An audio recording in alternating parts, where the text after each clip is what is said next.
So next up, guys, got a really nice little mini excavator here. It's Kubota K008. I'll go around it, give you a nice 360-degree view, but showing just right around 950 hours. Comes from that same company over here in Dubuque. Really nice little unit. It's got a little bucket up front, it's in good shape. Backfill blade up front, really good tracks. Fires up easy, a little Kubota diesel motor.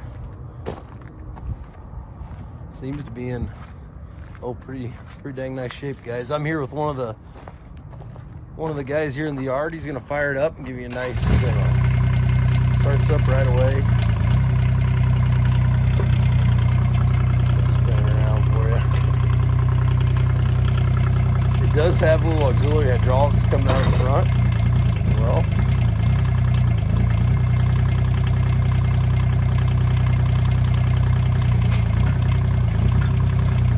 Fix her up there, guys.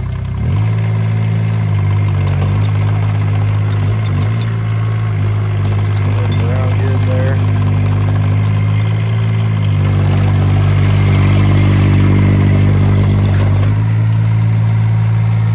So there's the demo, guys, of the Kubota K008 little mini excavator. Real low hour unit in excellent shape. Good luck, guys, with auction time and Old 20 Auctions.